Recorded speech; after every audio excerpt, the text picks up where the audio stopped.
Digital infrastructure is a relatively new term, a pretty new asset type in commercial real estate.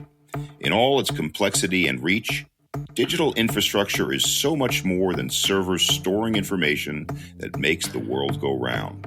It's a network of architecture that's driving the evolution of computing speed, artificial intelligence, and more, as well as newfound needs for power and other resources.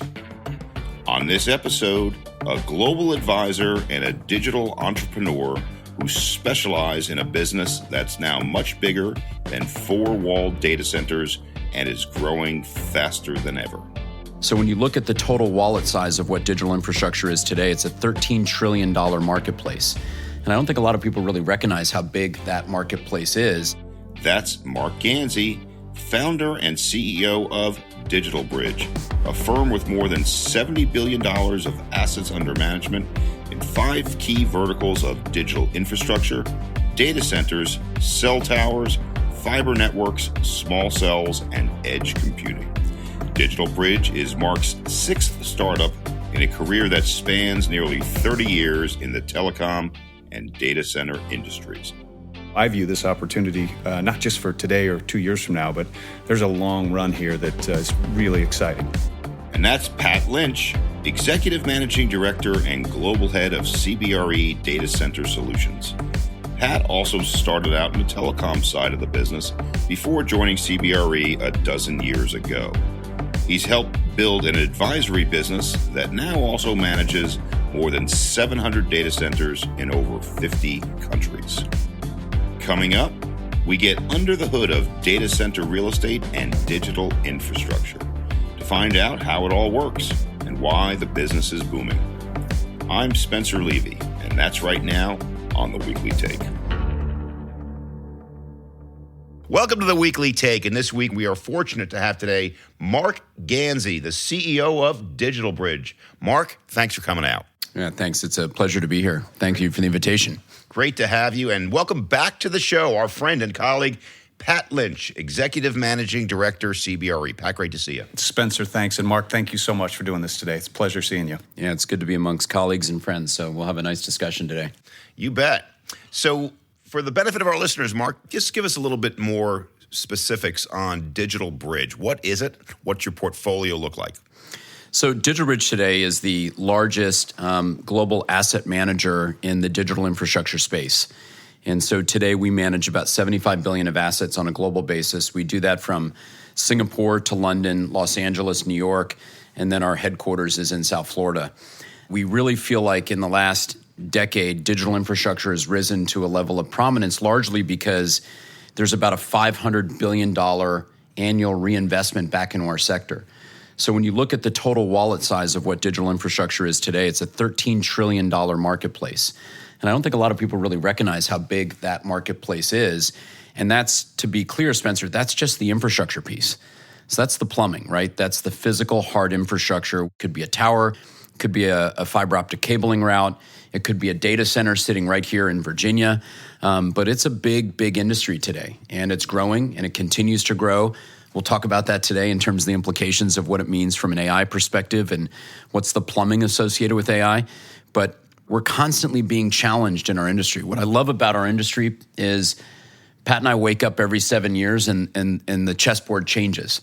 There's some innovation that's always happened. And I think what keeps me excited and keeps me engaged is that investment cycle every 7 years creates a paradigm shift, and that paradigm shift creates hard infrastructure. It's fundamentally real estate. I mean, at the end of the day, what we do is we acquire land, we get entitlements, we got to go build something. Today, we're building for, I think, some of the most important companies on the planet, whether it's NVIDIA or whether it's CoreWeave or the stuff that we're doing with Google, the stuff that we've been doing with Amazon and Microsoft, Verizon, AT&T, the partnership we did with Deutsche Telekom last year. It never stops. There's always an opportunity, and there's always an opportunity to invest and to continue to keep building. So I think that's why we've gone from literally nothing 10 years ago to 75 billion of assets, because we're playing in a tailwind that's hard to quantify. And I don't see that slowing down anytime soon, which is great for commercial real estate. You know, Marc, I'm really glad the way you described it, because I always ask our guests are you in the real estate business? And I get a mixed answer there, particularly when we're dealing with digital real estate. But it sounds like you are in the real estate business. Would you agree with that? Well, I am, because the fundamental underpinnings of everything that we do, Spencer, is signing a lease. And so therefore, if you're leasing space, you're in the real estate industry, whether you like it or not. Maybe it's not sexy to say that today, but that's what I've been doing for 29 years. I studied real estate under Peter Linneman at the Wharton School. The people that I looked up to were Sam Zell and Dick Simon and people like that. And those were my mentors and people that formed my career. And I think the reason we've been successful is because we've stuck to that. We haven't tried to be something that we're not. I'm not Blackstone. I'm not KKR. I'm not Carlyle. Great organizations, all friends of mine at those organizations. But what we are at the core is we're developers. And I think what sets us apart is the fact that this year alone, we've got $7.8 billion of shovels in the ground right now. And next year, we're forecasting we'll have 10 to 11 billion of new construction just to keep pace with public cloud, private cloud, and AI. I mean, that's stunning. How we go raise the capital to build that's an entirely separate conversation, which we're going to have today. But it's exciting, right? Just to touch on the real estate question, Spencer, it's an industry that changes so quickly, right? And huge credit to Marc and his team. They've been ahead of the curve on that, and their investors have benefited from that. I think about it in the context of assets that I was building 20 years ago and how different they are today. It's amazing. And I think the industry is also lacking for talent. We spend a lot of time looking for new talent in the industry, and 2 of my 4 kids are in the digital infrastructure space, which I think is validation of how I view this opportunity, not just for today or 2 years from now, but there's a long run here that is really exciting. A lot of the stuff that Marc's organization is building for hasn't been invented yet, which is really cool. Let's take a one step back for just a moment. I've been in the business for 30 years. I've done data center deals. I've done cell tower deals. But we're talking about something here that's more expansive than that. We're talking about the fiber, the towers, the data centers, a whole range of different types of real estate. Pat, can you just walk us through that chain of technology, please? Yeah, I'm humbled you're asking me that in front of Marc, so I'll take a shot at it, and he'll keep me on the rails. But I've started to use the comment, Spencer, that a data center without network is a really expensive refrigerator, right? So if you think about it in that context, you need, for us to do this podcast today, right? The connectivity required is going to go through fiber, going to go through towers, going to go through data centers. And then the people that are going to be listening to this are going to be using that same infrastructure. So we need, as an industry, and by the way, this is global, right? You've built a tremendous podcast that people literally around the globe will listen to, and they're going to use the digital infrastructure that Marc's company has built and invested in to do that. So that is fiber, that is towers, those are data centers. Well, Marc, I know that you can lease space in a data center. I know you can lease the ground underneath a cell tower. Walk me through the real estate along the way as you go from the fiber. Walk us through the nuts and bolts of that. Simply put, Spencer, that it's just the capillaries. I mean, it's ultimately the capillaries that connect everything that allows us to communicate. And if you don't have good fiber connectivity, it's really hard to create some of the applications and some of the content and the use cases that we use day to day. So there's this scientific concept called latency. And latency is just the speed at which it takes to bring one packet of data from one place to another place. And everything that we're doing on the fiber sector today, Spencer, is focused on reducing latency. So if you can reduce latency and you can take that from 10 milliseconds down to 5 milliseconds to 1 millisecond, and now we're building for like tenths of a millisecond. And by the way, in the AI world, 1/10 of a millisecond actually really matters from a compute perspective. Now, I'm getting a little scientific, but ultimately, if you think about, you just looked at your phone, okay? On your phone right now is probably running 60 applications, no less than 60 apps. If you track the average human being who has an iPhone today, they have in the background 60 apps running. Those 60 apps are ultimately going to an antenna that's somewhere within 4 blocks of here. That antenna receives the signal.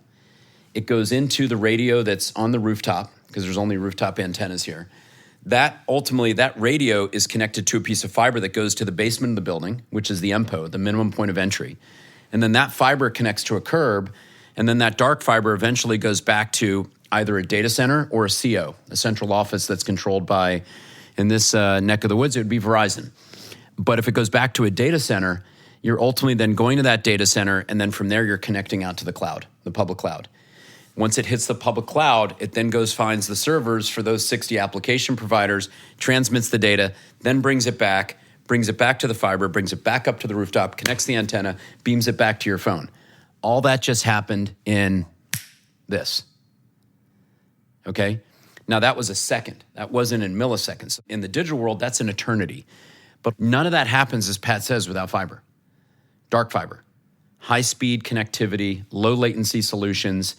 And to your point, the real estate of that is tricky. I don't know how you transact in fiber. Do you lease the ground under the fiber? Let's go real estate on this a little bit. What we sign in the fiber space are really two types of contracts that look like a lease, by the way. If you read it, you look at it and go, Mark, that's a lease, come on. But really what it is you have a license agreement, which license agreements dictate how fiber runs into commercial real estate. Pretty much all of the fiber that sits in the riser space of an office building like this is dictated by a license agreement. There's no more leases. The second piece you have is what are called IRUs. An IRU is an indefensible right to use agreement, which allows you to occupy a conduit. And think of a conduit as the real estate. So a conduit's a big plastic sheath, and inside that plastic sheath, you have anywhere from 2 pairs to 400 pairs of fiber. And then what you're doing is you're getting a right to use that sheath. And that sheath sits underground. It sits in a right-of-way. It sits along utility lines. Fiber runs everywhere, but it's principally underground. And so a lot of those contracts are 15, 20, and 25-year contracts. And those contracts are really to dictate the long-haul relationship, which is taking information from Atlanta to Dallas or taking information from Kansas City to here to Washington, D.C. And those contracts are good contracts. They're with investment-grade customers. And I try to explain to people that when you have a dark fiber route, and let's say the three of us decide we want to go build a new fiber route from downtown D.C. out to Loudoun County to go to connect to a data center, and we build that with 400 pairs of fiber. The way you should think about that is almost like an office building tilted on its side, right? And your occupancy is each glass strand, Spencer, is an opportunity to lease to a customer. So if you've got 400 pairs of dark fiber, think of that as an office building where you could lease to 400 tenants. The reality is most customers take 8 pairs, 20 pairs, 50 pairs. So when you build a really good route from downtown DC out to Data Center Alley here in Virginia, you're going to have anywhere from 6 to 12 customers sitting on that route. And if you build it economically efficiently, you're going to find the cash-on-cash yield on that from a real estate perspective would be about a 12 to 14% cash-on-cash yield. That's a pretty good office building in this market today. And most of those tenants are going to be Amazon, Microsoft, Google, Meta, principally investment-grade tenants signing 15 to 25-year leases. It's a different kind of real estate is what I would put to you. It's just we have to think about it as real estate owners, not think about it as technology providers. And I think, Spencer, just to play off of Marc's comments, CBRE saw this a few years back, and that's when we acquired NEF and brought that network advisory business to our clients, to our landlords, where we're doing rooftop asset sales, where we're doing fiber optic business with a lot of Marc's companies, bringing that real estate component and connecting the dots from an advisory perspective. So our platform has grown and benefited from the exact description that Marc gave, which was fantastic. And so the way we describe it, and the way you just describe it, Pat, is network advisory. It's not data center advisory. That is part of the puzzle. Is that a fair way to put it? Yeah, to the point of, we were fortunate to have you speak at our event a week ago. Thank you for doing that as well. We had 250 clients and colleagues from around the globe, including Marc's companies were represented there as well. And that conference 4 or 5 years ago was Data Center Solutions Conference. The last couple of years, it's now been rebranded as our Digital Infrastructure Conference to play to the audience that's there and to where the business has gone. And give credit to my friend Bob Zelenik. I've known Bob 23 years. We used to lease the rooftop space for Trammell Crow's Real Estate, and Bob was my first client. So CBRE is one of our great partners, as you know, Pat. They also have a funds business where they go out and they represent third-party capital. And I think you guys have well over $1 billion of capital invested with us in data centers, in towers, in fiber. And it really shows you, I think, what Bob's vision of CBRE is that, to be a global asset manager, you have to not only have the advisory piece, but you also have to have the ability to invest. And this is where I think the future of CBRE is. Part of the future of CBRE is investing in the digital economy. So we're a huge teaming partner to CBRE, and I give Bob a lot of credit for that. So let's talk about the funding business, the money side of this. Whether you're technology, whether you're infrastructure, whether you're real estate. Traditionally speaking, these are different buckets of capital. But today, what we're seeing, in particular with so-called infrastructure capital, a real merger between what would have traditionally been real estate and infrastructure capital. Even CBRE IM has an infrastructure fund. How do you see it? It's changing. The bucket of capital today is really in real assets. If you go around the world and you talk to allocators, you talk to LPs, there's an open admission, Spencer, that real assets is real estate and infrastructure. And a lot of these big allocators, whether it's CalPERS, GIC, ADIA, Aimco, Allianz, AXA, all these LPs are looking at the real asset class. And ultimately, most LPs today will openly admit they're underallocated to infrastructure, and where the allocations are approximately 2 to 3% of an entire asset pie, and they're underallocated specifically to digital and renewables. And so as the CEO of the firm, I spend probably half my time fundraising. I'm literally about to leave this weekend for 3 weeks of fundraising in Asia and the Gulf, and then back to Asia again. And I'll see probably 70 LPs in 3 weeks. And I'm going to hear the same thing that I think we've been hearing for the last 9 months, which is private equity's out of favor. Unfortunately, real estate right now is a little out of favor. But infrastructure is very much in favor because most people are underallocated by about 150 to 300 basis points. And so the opportunity for us as a publicly traded asset manager is to continue to raise capital in those swim lanes and be incredibly surgical with LPs about where we're putting that capital to work. If you want to raise capital today, obviously infrastructure works, digital infrastructure works, but you also better come to that dialogue with a very big pipeline of ideas and actionable opportunities, which is what we're doing. We talked about the 10 to 11 billion we're going to put to work next year. And I think LPs want to know that you've got active deal flow. And most importantly, back to what we said earlier, you've got good customers, good tenants that are signing long-term leases. And if you have that development capability and you have that pipeline, you're very relevant today. For me, this is the toughest fundraising environment I've ever seen in 30 years. And I've been doing this a really long time, and I've been raising capital for a long time. It doesn't mean it's impossible, but you better really come with great ideas and unique ideas, proprietary ideas. For us as an organization, the reason we've been able to raise as much capital as we've raised this year, we've raised $15 billion of debt capital. We've raised over $7 billion of equity. And the fact that we've been able to form $23 billion of capital in this environment is because we have good ideas and we have customers that are committed long-term to the things that we're doing. But it's not easy, and the cost is obviously more expensive. I'd say one last thing is credit. Private credit is another area that LPs are super focused on. And I think as we look at debt maturities in real estate and in LBOs, you're going to see that there's a huge opportunity in private credit like we've never seen in our lives. Much bigger than 08 and 09, and certainly bigger than 2002 and 2003, when we had two environments where there were big course corrections. And make no mistake, we're in the middle of a course correction. So while it's hard work, if you do form the capital, you do get rewarded for it. We're seeing much higher returns, much higher rents, and better yields. Pat, what type of advice are we giving our clients today in this complex, higher cost environment of how to succeed in the digital real estate space? Yeah, I'm going to segue to one of the bigger challenges that we've got, Spencer, which is the answer to your question, both on the investor-operator side, but also on the occupier. And what we see in the near term, and near term to me is inside of 36 months, is significant demand with very little supply, mostly supply limited because of utility power. And that's a global issue that the industry is facing. So on the operator-investor side, I'll call it a little bit of a land grab for locations that have immediately available power.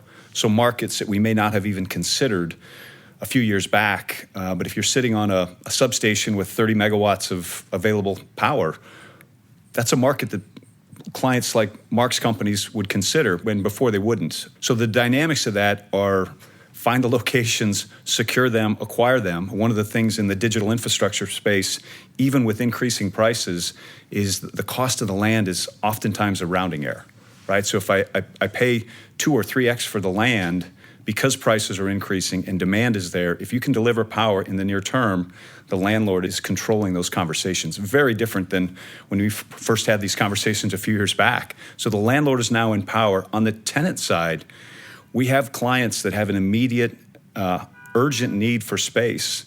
And our advice in some cases is to disregard the RFP, the RFI. We're going to go to the landlord with a letter of intent at a price that's going to be attractive to them. So that's the dynamics that have changed just in the last 12 months. And because of this supply constraint, I don't see that changing in the near term. So let's go back to a point that Marc made earlier on in the conversation, which is latency, which is speed, the speed that you go from point A to point B. But I think, Pat, what you're suggesting may be different, where if you're prepared to go to an alternative location, not Northern Virginia, not Midtown Manhattan, not Dallas, aren't you then sacrificing some of that latency that's so important? You are. What we've seen, and this has actually been happening for the last few years, and again, the digital infrastructure space is addressing this. The clients, be them banks, insurance companies, they're bifurcating their requirements, right? So there's things that absolutely have to be in Northern Virginia, or New Jersey has been a market that's actually, we've seen a lot of demand over the last few years. Those are oftentimes low latency requirements that have to be in a specific location. And I'm using U.S. markets, but I could have the same conversation about London or Singapore. And alternatively, less latency sensitive may migrate to a place that has low cost power, low cost, in the data center space for the occupiers, it's utility cost and taxes, predominantly personal property and sales taxes. So I'll take the opportunity to plug my hometown of Omaha, Nebraska, right? They just allocated I think it's a $2 billion utility expansion to accommodate some large Fortune 20 companies that have a footprint there. It's a great location, center of the country, low cost. You're not going to do low latency banking in that market, but you will do large storage, potentially some AI components that are less latency sensitive. So I think that's how we're seeing it play out, and how some of these secondary locations that previously were not considered may actually have an opportunity. Well, I guess it's, to put it in very basic terms, it's the difference between how quickly do I need pictures of my kid to be pulled up on my phone versus the nanosecond trade that I'm making that could make X dollars for the firm. That nanosecond trade better be as fast as possible. I love my kids, but I can wait an extra second or two to see that picture. You just basically condensed the concept between compute and storage, right? Active compute needs to be instantaneous, and data storage needs to be secure, but doesn't need to be to your phone within a millisecond. And this is really what Pat just described as hybrid cloud. And most sophisticated CIOs today, I know for us, we have a hybrid cloud stack in terms of our infrastructure at DigitalBridge, and we're not a Fortune 500 company, but we have a lot of data. And so there's certain compute resources that we put in a very secure location that's low cost, but highly secure in private cloud. And then we have other stuff that's active compute that's much closer to our operations. And the bifurcation between active compute and storage is actually a big part of the value proposition for the tenant, for the user, and giving them good advice and sharing with them that ultimately what you can provide is a hybrid IT stack. This is the essence of hybrid cloud. And when you hear the term hybrid cloud, this is exactly what Pat's talking about today. Well, AI is all over the papers these days. Where are we today from a real estate perspective in terms of the AI usage of our real estate? How much power does it need? Where are we going? So we've got a pretty good handle on that today. And look, it's going to change. Yeah. I like giving people a history lesson before you dive in AI, which is the case study around public cloud. So the origins of public cloud are now about 11 years in terms of from a real estate perspective. And if you go back to the early CBRE leasing reports in 2012 and 2013, we had our first cloud absorption, which happened here in Virginia, in Data Center Alley. And so we've been building public cloud for 11 years. And today we're at 13 gigawatts of leased space in the public cloud environment. And along that journey, we've spent somewhere around $3.8 trillion building the public cloud, okay? So that's the CapEx, and there's the output. Let's back up for Let's 1 frame second. that. $3.8 trillion. Folks, that's about 10% of the size of the U.S. economy every year. I mean, that's an enormous amount of money. It's a lot of money, Yeah. but it shows you how much the cloud guys have invested in their own infrastructure and in third-party infrastructure. Now let's frame the AI opportunity, okay? And keep in mind, 13 gigawatts, which is 13,000 megawatts of data center capacity has been absorbed in that 11 years.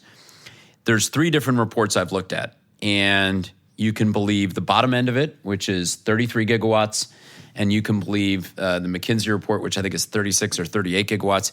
Kind of doesn't matter, right? It's rounding error. It's 33,000 megawatts is the baseline to build AI. And I'm sitting there as an owner of infrastructure saying, wow, I thought the last 10 years was hard. And now I'm being tasked with ultimately where we're going over the next 10 years, which is going to be harder with a backdrop of what Pat said, which is we are capacity constrained in terms of power. Look, the most important data center market in the world today is here in Northern Virginia, and Dominion undershot their transmission infrastructure, and we will not have new power delivery for another 2.5 years. And largely because Mark Warner and Governor Youngkin got involved, and that was going to be a 5-year hiatus from new power, but now the governor and the senator have done a great job of truncating that to 3 years. We've got some solutions now. So basically, this market is off the playing field. Northern California, off the playing field. Pacific Gas and Electric, PG&E, has no power. Silicon Valley Power, which is the primary provider of power in Santa Clara, their next upgrade to the grid is 2028. And so Pat was talking about these new markets that have emerged, like Omaha, which is a great storage market. Here's the next great compute market, Reno.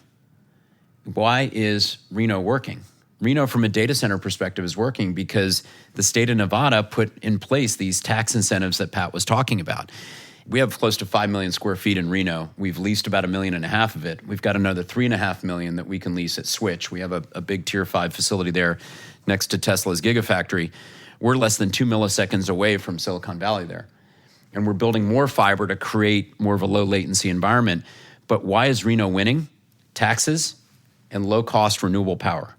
We're 100% solar in that 5 million square feet.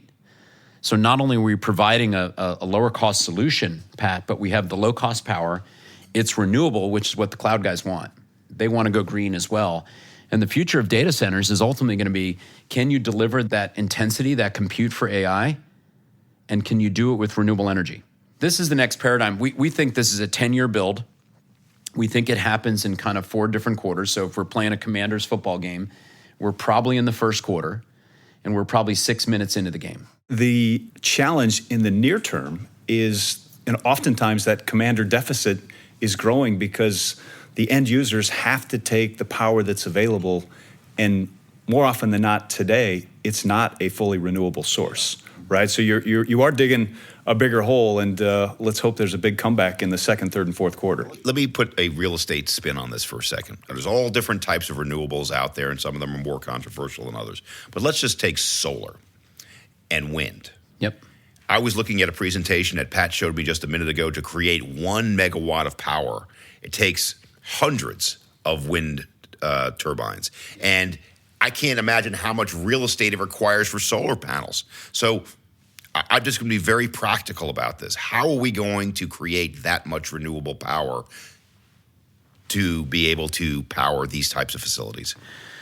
It's a daunting challenge. The blueprint for what we did with Tesla in Reno is interesting. And the Gigafactory, I think, is about 8 million square feet of space, and our data centers are small compared to them. But that solar farm is on close to 2,000 acres of land. But it's desert land. It's mostly land that didn't have a great highest and best use, and we've turned it into highest and best use. We're turning out enough power there that we actually have excess power. So we're selling that back to the grid, to Nevada Power, which I think is the blueprint for the future. I think solar in certain geographies works great. I think wind in certain geographies works great. I've never understood why wind in the middle of the United States makes sense. I do understand why in the Irish Sea, wind makes sense because you have constant flow to that. But we do need a fourth leg to the stool. I put hydro in there as the third leg to the stool. We've got a data center business in Brazil where we have 12 hyperscale data centers serving the cloud, 100% powered by hydro. And there what we did is we made an agreement with 2 hydro providers in the north of Brazil. We leased our own transmission infrastructure. We had to build our own substation in Campinas, and we had to register as a power company in Brazil. So we are a provider of power in Brazil. So we have our own transmission agreements, and we have our own distribution agreements. And then ultimately, when the power comes into Campinas, we're not only selling power into our data centers, we're selling power into our competitors' data centers. So this is the science fiction portion of today's discussion, because I've been reading a whole lot about semiconductors and their ability to transmit power from point A to point B without the loss of electricity. And that's really the question, because it'd be great if we all put 100 million acres of solar panels in the middle of nowhere and then transmitted it everywhere. The problem is you can't do it. Can't do it. You get loss. And so the challenge is transmission. How do we deal with that? Pat, any thoughts? A lot of this is regulatory related. I'm going to take it just a different direction, Spencer. What I think is we're going to start to see happening, this is back to the comments about newer markets, is I have a great job and a great seat working with a great company. I get to see a lot of really interesting early stage projects.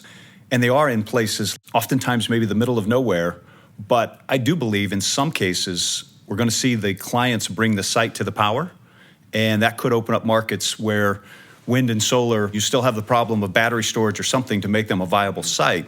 But I think transmission is a problem, whether it's what we used to build federal highways years ago. I don't know what the solution is, but we've got to make it easier. But I do think one of the near-term results of this is we're going to see people bringing the site to the power, which is a different concept. So creating the power on site, or go to a place that has the power already. Exactly. Maybe there's a large solar wind site that's going to create a gigawatt or more of power. Some aspects, back to the latency question, for a large storage site, why couldn't it be in the Midwest or in the mountain states somewhere where that's readily available? So I think we're going to see that. And then one other topic that is of high interest to me is the nuclear. We have a massive, however you want to define it, we have a utility problem for the digital infrastructure space, but for other industries just in general. And I do believe that we need to look at ways to make nuclear more accessible and take the regulatory component down to what I'll call a more reasonable level, because I think that's our path out. Well, I think where we've tried to be is, again, just owning a street corner. I think one of the tactical decisions we made after merging with Colony when we were a REIT and then not becoming a REIT is that we knew the way we had to differentiate ourselves was to stake our claim on a street corner and be the expert by a long shot. So I think the word we use is just playing at scale. And so our ability to play at scale dwarfs that of a Brookfield or a KKR or Blackstone, who all now, in their public commentary, they're saying, look, we're going to be big in digital. We got to be big in digital. Nice thing to say, hard to execute. And so even though we're small as a $75 billion asset manager, in the digital space, we're 2 to 3x bigger than anybody else. So I made a conscious decision to do that, but I'm also hedging. And when I say I'm hedging, we bought AMP Capital a year ago, which was the infrastructure business of AMP out of Australia. And there we now manage 2 different funds. We're managing about $11 billion of assets in traditional infrastructure, where our focus is middle market digital, renewable energy, and digital logistics, which is transports. And so while what we see is some of the bigger generalist infra GPs drifting into digital, we're now drifting into transports and we're drifting into renewables because we know we have to have a renewable source of energy to power our digital infrastructure. And we also know, because we're so involved in transports, whether it's positive train control, whether it's doing private 5G networks at airports, the stuff we're doing at the Port of Long Beach, digital is changing transports. And you can use digital technology to change a shipping port. You can change traffic flow at gates. You can turn ultimately reservation systems quicker. You can change the security pattern in an airport. There's so many things that we're doing in transports where we're using our digital knowledge to create a comparative advantage. And no infrastructure investor has used weaponized digital to change stuff like shipping ports and airports and toll roads. And these are things that we can do that others can't. So we're taking our digital playbook in traditional infrastructure. We've made a nice investment. We changed AMP Capital into InfraBridge, and we're growing that sleeve. So we think we can do both at the same time. And ultimately, as a publicly traded asset manager, we've got to keep creating new products. That's the game I'm in, unfortunately. So we have a credit team. We have our core infrastructure team that does digital. We have InfraBridge. and we're growing, and we're proving that we can go against the bigger guys and compete, and that's what I have to do. I have to go out and compete every day for capital. A couple more quick questions. We've been speaking for a while. You mentioned this briefly, Switch. You just did a large acquisition, $11 billion. What'd you do, and tell us about it? Well, look, we saw something in Switch that the public markets didn't understand, which was that the fastest growing vertical in the data center space is private cloud. Everyone talks about public cloud and AI, but there was a big trend that we spotted 3 or 4 years ago, which was called reverse cloud. So a lot of organizations rushed into the public cloud. They got to Azure, they got to AWS, and then they realized some of those workloads weren't as secure as they thought. And they said, maybe we need to rethink our IT stack and bring some of that back into our control. But what had happened was all the airlines and all the big banks and all the big pharma companies had sold their data centers, and they completely outsourced to public cloud. So what Switch had that was very unique was it has the most secure environment for data in the world. There's only 2 tier 5 providers of data center infrastructure in the world. That's Equinix's big data center out here in Virginia, and then the 5 big campuses that Switch owns. Switch is the only data center operator in 20 years that's never had 1 minute of downtime. That is impressive. So 100% uptime is what they deliver to the customer. And so big Fortune 100 users use Switch. The other thing that's interesting about Switch that we saw was they had renewable power. Back to this renewable issue. They've got 11 million square feet of usable data center space. They've only leased 5 million of it, and they had 1.6 gigawatts of power, and they'd only used 550 megawatts. So to Pat's point about the commodity being power, we saw this 1.1 gigawatts of excess power they had that nobody else had as the key commodity. So no shock, we had a 5-year business case. Within 9 months, we've done 3.5 years of leasing in our plan. So they've absolutely knocked it out of the park, and I think investors are really happy with what's going on at Switch. That's great. And so let's talk about water.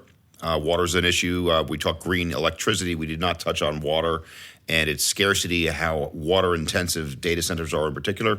Pat, how do we deal with that issue? Yeah, I think part of it will be location-driven, right? Hillsboro, Oregon is a place we've seen take off that maybe is a little better positioned. Back to my, this is not intended to be a big Omaha pitch, but they have a large aquifer there for that. So I think you'll see that globally. Marc mentioned their projects in Brazil. There's also a trade-off with air-cooled in places like Arizona or Utah, where water is absolutely a scarcity, and you're giving up a little bit on your OpEx expenses to take a different solution, which is more of an air-cooled approach. I also think the industry is incredibly focused on increasing our sustainability, be it water, be it more efficient utilities. We're a massive user of utility power globally, and I think there's a lot of things on the technology side that are being looked at that will make a difference, Spencer, down the road. I remind people in this industry, had we not consolidated into the massive scale of facilities that Marc talked about and others are doing, our sustainability utility issue would be significantly worse. So while we are using a significant amount of power, we're doing it in a sustainable way, at least as best technology today will allow. But I'm confident that a lot of really smart engineering and IT people are going to allow us to improve as we move forward. We're just about out of time, so I'm going to ask both of you for your final thoughts here. And where are we going, right? You are at the vanguard of thinking on technology, but it's constantly changing. I think, Marc, you used the phrase that every 7 years you wake up and you're waking up in a new world. So 7 years from now, what world do you think we'll be waking up in? Marc? Well, first of all, I think the big trend will be the realization and the monetization of generative AI, and whether or not that's going to be real or not. We now have kind of acid reflux on AI. Everyone was sort of cuckoo for Cocoa Puffs on it 90 days ago, and now people are saying, well, what does it really mean, and how do I weaponize it? How do I monetize it? And I think that'll be played out over the next 7 to 8 years. I don't think it happens immediately. The other thing that I tell people is virtualization of the network. Pat said it earlier, he's in the network business. He's in the network fulfillment business. That's the business you want to be in. Because when you're in the network fulfillment business, you're accepting that part of that network is virtualized. And what we mean by virtualized is software defined. And we're moving into this new world where infrastructure as a service can be delivered through software and through applications. It's a little bit of thinking in 3 dimensions, not 2 dimensions, which we've historically done. And I think AI helps accelerate that. But a lot of the new business models that we're looking at in infrastructure are software defined. And software-defined networking will be one of the great big trends over the next decade. While everyone's talking about AI, I'm like, that's nice. Yeah, that's going to happen. But it only happens through the network intelligence in a software-defined environment. And I think that's something that we're spending a lot of time on if you want to talk about what's next. The imagination of 7 years to me, Spencer, that's probably about the time I'm going to be retiring. And I can't even imagine with our automotives, with our cars, with, people talked about our phones, the devices that are going to be created in that time is so fun to think about. And then to think about the digital infrastructure that is going to need to exist to support that, it's a fascinating, almost unfathomable, in a good way, for me to think about. I also think back to the nuclear thing. I believe that we're going to figure out the sustainability issue, whether it's nuclear or something else. But we've got to create a utility infrastructure and transmission to support that. And I'm hopeful in 7 years we will have figured that out globally. Wow, we could speak for hours, but we're going to end it here. And I want to thank Marc Ganzi, CEO of DigitalBridge, to talk to us today about all different forms of digital real estate. What a great conversation. Thank you, Marc. Yeah, thank you. Appreciate being with the two of you. And thanks, Pat. Good to be amongst friends. And then Pat Lynch for his third visit to the Weekly Take. Great job, Pat. Pat Lynch, Executive Managing Director, CBRE. Thank you, Spencer and team. And Marc, again, thanks. This has been fantastic. Always a lot of fun. We've got more fun coming up on the show as we head into the home stretch of 2023. We'll continue to talk tech and real estate, as well as retail, restaurants, and more. If you'd like more information, please visit our website, cbre.com/theweeklytake. And don't forget to subscribe, rate, and review us wherever you listen. Your comments on Apple Podcasts or Spotify really do help people find the show. We look forward to having you back next week. For now, I'm Spencer Levy. Be smart, be safe, be well.